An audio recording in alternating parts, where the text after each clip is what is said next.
दोस्तों आज की वीडियो में मैं बात करने वाला हूँ एक ऐसे देश के बारे में जो कभी भारत का हिस्सा हुआ करता था। इस देश में चाय खाई जाती है।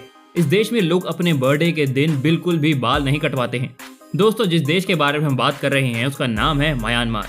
दोस्तों म्यांमार हमारा ही पड़ोसी देश है जो कभी भारत का हिस्सा हुआ करता था।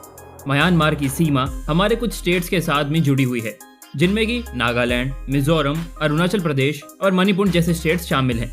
म्यांमार का official name the Republic of union of Myanmar है और इस देश को बर्मा भी कहा जाता है। देश की टोटल पॉपुलेशन 5.42 करोड़ है।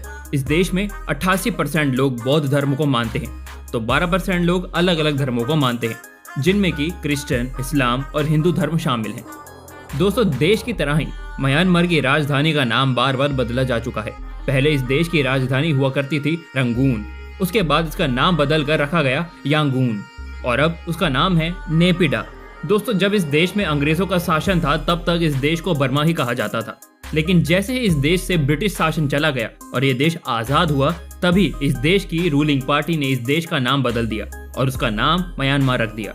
दोस्तों म्यांमार का हाल भी ठीक पाकिस्तान जैसा ही है। जैसे पाकिस्तान में सिर्फ नाम का लोकतंत्र है, वैसे ही इस देश में भी नाम का लोकतंत्र ही है।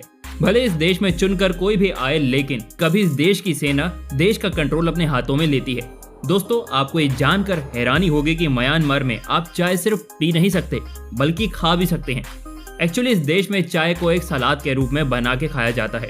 इस सलाद को लहपे ठोके कहा जाता है और ये पूरे म्यांमार में बहुत ज्यादा पॉपुलर है। इस सलाद को अलग अलग मसाले और किणीवत चाय की पत्ती से बनाया जाता है।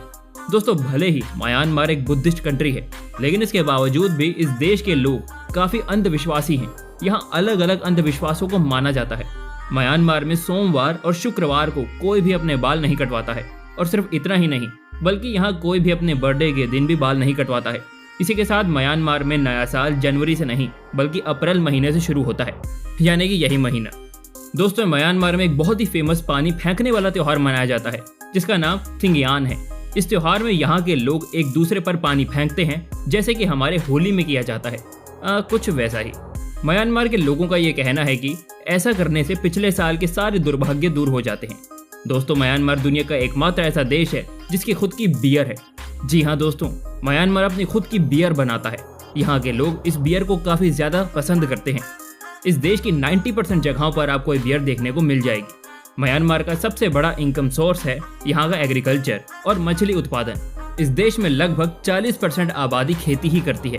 इस देश से कई अनाज बाहर के देशों में एक्सपोर्ट किया जाता है। ऐसा भी सुनने को मिलता है कि चाइना इस देश को बहुत ही सपोर्ट करता है और कई बार चाइना की वजह से ही इस देश में तख्ता पलट हुआ है। वैसे बात तो सही है, क्योंकि चाइना सिर्फ तभी ही किसी देश की मदद करता है जब तक उसके फायदे ना हो। दोस्तों म्यांमार एक काफी सस्ता देश है जहां आप बहुत ही कम पैसों में घूम सकते हैं। यहाँ आप 20 से 25 हजार रुपीस में आराम से एक हफ्ता घूम सकते हैं। इस देश में होटल भी बहुत सस्ते हैं। यहाँ आप किसी भी रेस्टोरेंट में सिर्फ 100 रुपए में एकदम पेट भर के खाना खा सकते हैं। इस देश में ऐसे बहुत सारे टूरिस्ट प्लेसेस हैं जहाँ आप विजिट भी कर सकते हैं, जिसमें कि सूला पागोडा, जहाँ की बुद्ध के बालों के अवशेष मिलते हैं, Mount Popa, Kalaw, McLeod Island, U Bein Bridge और ऐसे बहुत सारी जगहें हैं जहाँ आप घूम सकते हैं। तो दोस्तों अगर आपको ये वीडियो पसंद आया हो तो इसे लाइक कीजिए और चैनल को भी सब्सक्राइब कर दीजिएगा। धन्यवाद।